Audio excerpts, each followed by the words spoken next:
throughout the history of computers, we've been striving to shorten the gap between us and digital information, the gap between our physical world and the world in the screen where our imagination can go wild.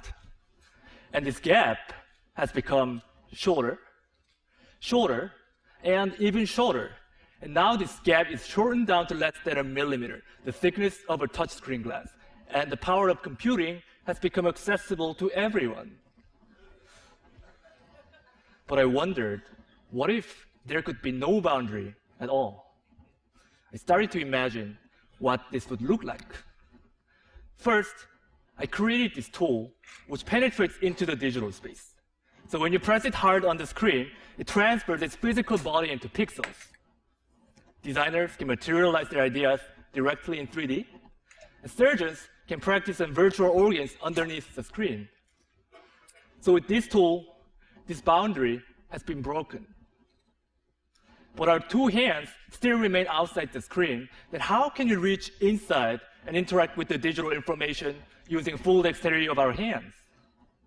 At Microsoft Applied Sciences, along with my mentor, Kerry Blanche, I redesigned the computer and turned a little space above the keyboard to a digital workspace.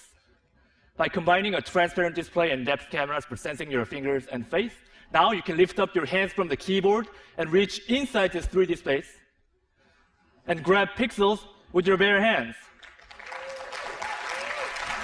Because Windows and files have the position in the real space, selecting them is as easy as grabbing a book off your shelf. Then you can flip through this book while highlighting the lines, words on the virtual touchpad below each floating window. Architects can stretch or rotate the models with their two hands directly. So in these examples, we are reaching into the digital world. But how about reversing this role and having the digital information reach us instead?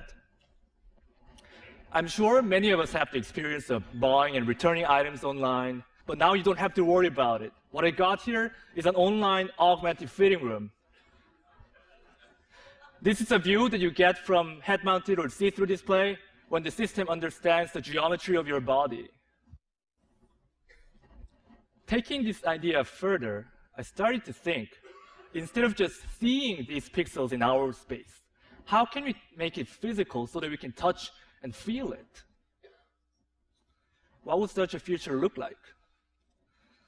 At MIT Media Lab, along with my advisor Hiroshi Ishii and my collaborator Remy Post, we created this one physical pixel.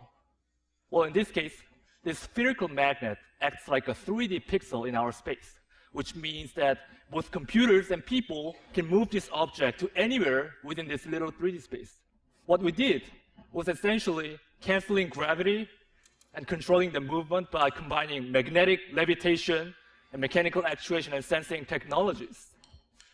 And by digitally programming the object, we're liberating the object from constraints of time and space, which means that now human motions can be recorded and played back and left permanently in the physical world.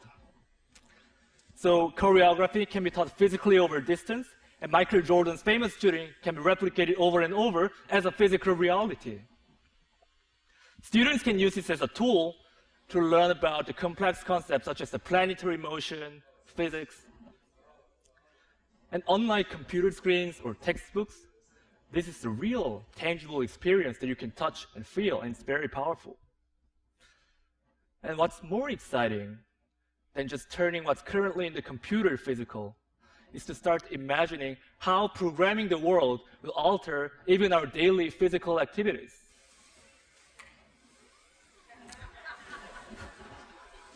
As you can see, the digital information will not just show us something, but it will start directly acting upon us as a part of our physical surroundings without disconnecting ourselves from our world.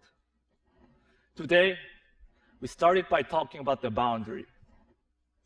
But if we remove this boundary, the only boundary left is our imagination. Thank you.